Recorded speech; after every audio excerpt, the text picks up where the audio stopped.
Lisa, si Senator Pacquiao po ba nag-confirm na kung makaka-attend siya during the awards? Yes, makaka-attend siya. In fact, sa bahay nila kami kagabi because humingi siya ng mga invitation. Pero nata siya mga iba pang bisita. So he said he's coming. And i-mention ko lang din yung aming guest of honor and speaker is si Secretary Benhar Abalos.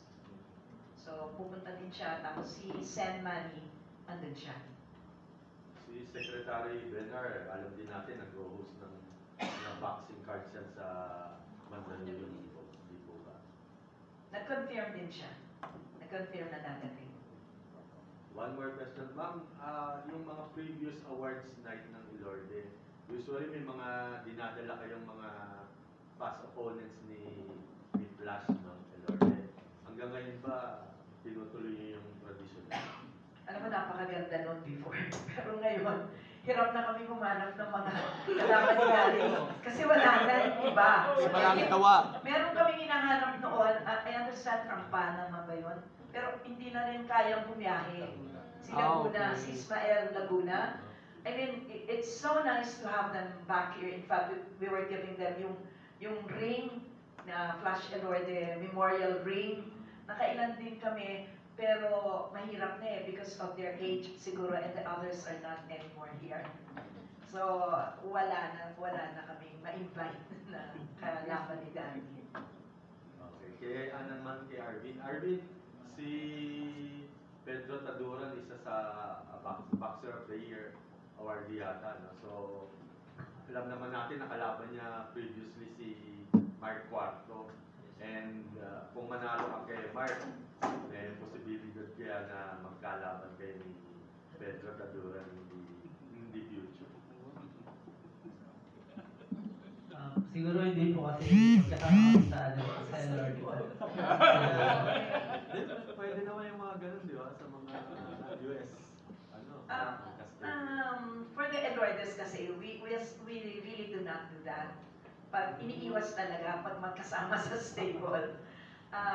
Pero baka depende, di ba? Wala na siguro talagang choice kung mag 1 and 2 sila or whatever, at i-order na WBC or yung kaninang tanong mo. It's so nice to have yung former kalaban ni Daddy. Ang iniisip namin when we were talking nila Manny is ang dadali naman namin yung mga former na kalaban ni Manny. Diba? To be guest during the Pacquiao Elorde. In fact, last year we had Mauricio Sulaiman, the WBC president, na siya yung naging guest of honor and speaker namin. So, nung nag-uusap kami nila Sen, natanong din yan, sabi ko wala nang kalaban si Flash. So, sabi namin, why not bring in, isa-isayin natin yung mga dati mo na kalaban, because that will be a good attraction during the awards. Okay. Pumayag naman si Senator. Okay naman, gusto nga niya mag-imbita. Kasi ang maganda lang sa mga boxers, even if they were your opponents inside the ring, parang si Flash Elorde din, in the years na lumipas, they become your friends. So gusto din nilang makita siguro. Okay, good morning, Gapera Sports Corner PH. Kay Arvin naman muna tayo. Arvin, gaano ba kahanda ang inyong sarili para dito sa nalalapit na fight against Rene Mark Cuarto for the WBC International Light Flyweight Championship? Ano yung mga reasonable targets ninyo sa inyong laban ninyo, lalo na sa inyong pagpapakondisyon hanggang sa makarating ka sa fight day? Ang ano namin ensayo jogging sa umaga, ensayo rin sa tanghali. At saka yung pagpapalakas ng katawan niya, yung conditioning namin. May tinitignan ka ba na mga posibilidad na lumaban ka internationally sa labas ng bansa? Sa ngayon wala pa eh. Siguro kung kapalaran na manalo ngayon, baka magkaroon na po. Okay, kay Ma'am Lisa naman po tayo. Ma'am Lisa, I'm sure that ang Sports Corner pupunta niya dito sa Elorde Awards Night. Pero ano ba, from your organizing side, ano ba magiging expectations? Because this is actually a star-studded affair. sa lahat ng mga hindi lang mga boxing, kundi combat sports athletes, paparangalan din. And of course, the presence na rin ng ating Olympic gold medalist Carlos Yulo ang aasahan natin dito sa Banquet of Champions this coming March 20. Of course, yung title natin sa Banquet of Champions, and we are, as I've said earlier, we are giving honor and recognition to all the champion boxers who made it good last year. And it's not only the champion boxers, we have also invited during the past years yung mga former world champion. So ngayon makikita din ng mga tao, sila, yung mga dati nating world champion in the person of Rolando Navarrete, Rene Barrientos, ito yung mga nag-confirm, Luisito Espinosa, sino ba yung week? Sila Salavaria, Erpito Salavaria, Tasing Macalos, and marami pa, sila Peñalosa, and a lot more. So we are expecting a lot of former world champions na dadalo din. Kasi it's a gathering na of all the champions from the past and the present here in the Philippines. Mga tanyag pagdating sa pro boxing. Last question kay Sir Johnny. Anong latest update dito sa inyong promotions na Elorde? Especially sa pag-ubog ng mga susunod na mga boksingero na nais sabihin natin makasunod nga sa yapak ni na Pacquiao at ni The Great Flash Elorde. Thank you.